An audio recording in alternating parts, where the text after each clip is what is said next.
दोस्तों बहुत ही important video आप सभी के साथ शेयर कर रही हूँ। इसमें हम जो डेट एक्सटेंड हुई थी उनकी बात तो करेंगे ही, साथ ही GSTR 3B से रिलेटेड बहुत ही इम्पॉर्टेंट जो चीज़ें हैं उनका भी डिस्कशन करेंगे। तो लास्ट तक ये वीडियो ज़रूर देखिएगा, आपके लिए काफ़ी यूज़फुल वीडियो है। पहले हम बात कर लेते हैं जो एक्सटेंडेड डेट्स आई थी और हमारी एंड हो रही है 31 मार्च 2021 तक। तो तीन इम्पॉर्टेंट ऐसी डेट्स हैं, तीन इम्पॉर्टेंट ऐसे काम हैं जो एक्सटेंड किए गए हैं 31 मार्च 2021 तक और आपको वो करने हैं। पहला जो इम्पॉर्टेंट काम है वो है, अगर आपको याद हो तो TDS रिटर्न जो है फाइनेंशियल ईयर 2021 की Q1 और Q2 की जो हमारी TDS रिटर्न की डेट्स हैं उनको एक्सटेंड किया गया था 31 मार्च 2021 तक। तो ये काम आप बिल्कुल भी करना मत भूलिएगा। 31 मार्च 2021 इनकी एक्सटेंडेड डेट है। नेक्स्ट जो हमारी है GSTR 9 और 9C की जो डेट है फाइनेंशियल ईयर 19-20 के लिए, वो भी हमारी एक्सटेंड की गई है 31 मार्च 2021 तक। पहले ये डेट एक्सटेंड की गई थी 28 फरवरी 2021 तक और अब इसे एक्सटेंड किया गया है 31 मार्च 2021 तक। इसके बाद ये डेट एक्सटेंड होने की उम्मीद बिल्कुल भी नहीं है, तो 31 मार्च 2021 तक अपनी फाइलिंग ज़रूर कर लीजिएगा। ये जो इम्पोर्टेंट चीज़ें मैं आपको बता रही हूँ इसमें आपकी लेट फ़ीस भी एप्लीकेबल है, तो लेट फ़ीस भी आपकी सेव होगी अगर आप अपनी दी गई डेडलाइंस तक ये काम कर लेंगे। नेक्स्ट मोस्ट इम्पॉर्टेंट जो ये नोटिफिकेशन भी आई थी, इस नोटिफिकेशन के अंदर जो हमारी डेट है 31 मार्च 2021 तक एक्सटेंड की गई थी। डायरेक्ट टैक्स विवाद से विश्वास एक्ट के अंदर अगर आप डिक्लेरेशन फाइल करना चाहते हैं तो 28 फरवरी से इस डेट को भी एक्सटेंड कर दिया गया था 31 मार्च 2021 और पेमेंट के लिए जो डेट है उसको एक्सटेंड किया गया था 30 अप्रैल तक। तो आपके लिए ये तीन इम्पोर्टेंट एक्सटेंडेड डेट्स जो एंड हो रही हैं 31 मार्च 2021 को। इसके अलावा दोस्तों काफ़ी इम्पोर्टेंट दो और काम हैं। अगर आप कॉम्पोजिशन में जाना चाहते हैं फाइनेंशियल ईयर 21-22 के लिए, तो उसके लिए आप अप्लाई कर सकते हैं 31 मार्च 2021 तक। GST पोर्टल पर आपको जाना है, रजिस्ट्रेशन टैब में अगर आप जाएंगे तो वहाँ पे अपनी अप्लाई फॉर कॉम्पोजिशन, आप वहाँ पे कॉम्पोजिशन के अंदर अप्लाई कर सकते हैं। LUT फाइलिंग के लिए भी अगर आप एक्सपोर्ट करना चाहते हैं विदाउट पेमेंट ऑफ टैक्स, तो LUT फाइलिंग के लिए भी अगर इस फाइनेंशियल ईयर में आप एक्सपोर्ट करना चाहते हैं विदाउट पेमेंट ऑफ टैक्स, तो LUT फाइलिंग के लिए भी जो लास्ट डेट है वो है 31 मार्च 2021। तो 31 मार्च 2021 तक ये काफ़ी इम्पोर्टेंट चीज़ें हैं जो आपको करनी हैं और जहाँ पे एप्लीकेबल है आपको अपनी लेट फीस को भी बचाना है।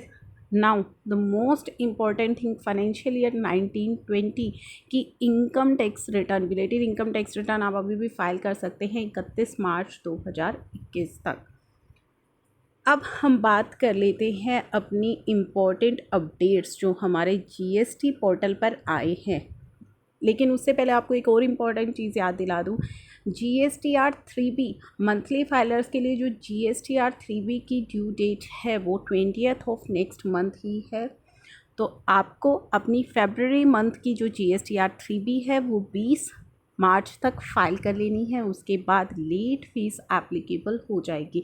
लेट फ़ीस को लेकर के जो कन्फ्यूजन है, जो कि अभी आपने GSTR 3B की जो पेमेंट करनी है, जो आपको फर्स्ट और सेकंड मंथ आपने पेमेंट की है, उसको लेकर जो कन्फ्यूज़न है कि अगर वो पेमेंट आप डिले कर देते हैं, पेमेंट आपको कब तक करनी है, पेमेंट आपको क्वार्टरली फाइलर्स को जो पेमेंट करनी है वो 25 ऑफ नेक्स्ट मंथ तक अभी करनी है थ्रू PMT 06 चालान। तो पहले 2 महीने की जो आपने पेमेंट करी होगी, अगर वो पेमेंट अभी तक आपने नहीं की है और आप उसे लेट कर रही है, तो केवल और केवल इंटरेस्ट आपको उस पेमेंट पर पे करना है। लेट फीस वहाँ पे एप्लीकेबल नहीं है। ये चीज़ें मैं कई बार रिपीट कर चुकी हूँ। इसी के साथ साथ जो IFF फैसिलिटी यूज़ करने के लिए आपको दी हुई है GSTR 1 के अंदर, क्वार्टरली फाइलर्स की अभी मैं यहाँ पे बात कर रही हूँ, IFF फैसिलिटी यूज़ करने के लिए आपको ऑप्शन दिया गया है जो कि 13 तारीख अब निकल चुकी है। अगर वो अभी तक आपने फ़ाइल नहीं की है तो कोई भी लेट फ़ीस उसके लिए नहीं है, क्योंकि वो टोटली ऑप्शनल फैसिलिटी है। मंथली फाइलर्स के लिए जो GSTR 1 की डेट है वो जा चुकी है, 11 मार्च थी। लेट फ़ीस हालांकि पोर्टल आपसे नहीं चार्ज कर रहा है, लेकिन डिपार्टमेंट कभी भी आपसे चार्ज कर सकता है। तो कोशिश कीजिएगा कि आप अपनी GSTR 1 को भी टाइमली फाइल कर लें। अब हम बात कर रहे थे पोर्टल पर आने वाले GSTR 3B के 2 इम्पॉर्टेंट अपडेट्स की।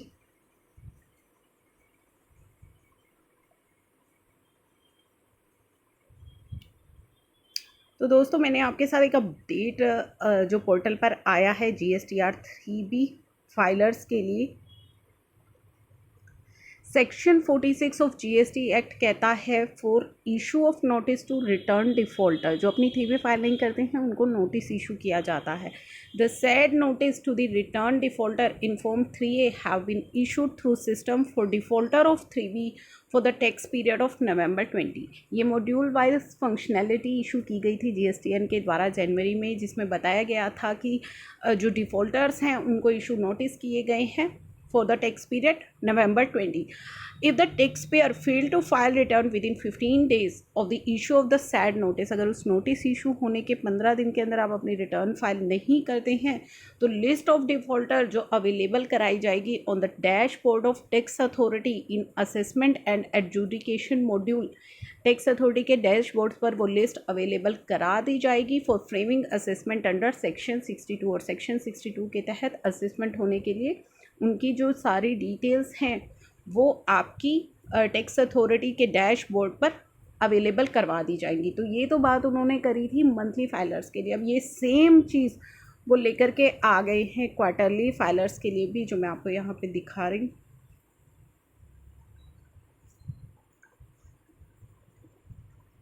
Issuance of Form 3A for non-filing of 3B returns to taxpayer under QRMP scheme वालों के लिए अब क्या होगा?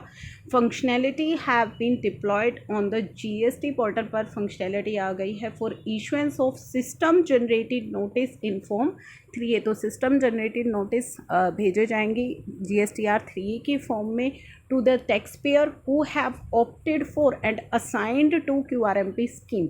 दोनों का मतलब क्या है? जिन्होंने या तो ऑप्ट किया है QRMP स्कीम को या जिनको असाइन कर दी गई है QRMP स्कीम। अगर आपने ऑप्शन चेंज नहीं किया था ना, अगर डिफ़ॉल्टेड आपको QRMP के अंदर डाल दिया गया था और आपने उस ऑप्शन को चेंज नहीं किया था तो डिफ़ॉल्टेड वालों के लिए भी ये फंक्शनैलिटी अब आ चुकी है। And fail to furnish 3B return on quarterly frequency by the due date. और अगर आपको क्वार्टरली आपको 3B फाइल करनी है तो ड्यू डेट तक अगर आप 3B फाइल नहीं करेंगे तो जो ये नोटिस भेजने की सिस्टम जनरेटेड नोटिस की जो ये फंक्शनैलिटी है वो आपके लिए भी आ चुकी है। GST पोर्टल पर आपको नोटिस भेजे जाएंगे 3A की फॉर्म में। तो GSTR 3B तो आपको करनी है क्वार्टरली फाइल, क्वार्टर एंड की 22 या 24 जो भी आपके लिए एप्लीकेबल है।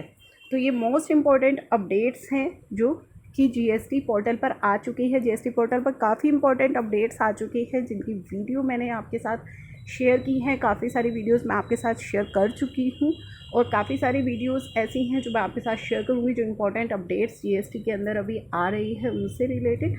तो चैनल को ज़रूर सब्सक्राइब कर लीजिएगा और बेल आइकन को ज़रूर प्रेस कर लीजिएगा ताकि कोई भी इंपॉर्टेंट वीडियो मैं अपलोड करूँ उसकी नोटिफिकेशन आपको मिल जाए। Thank you for watching.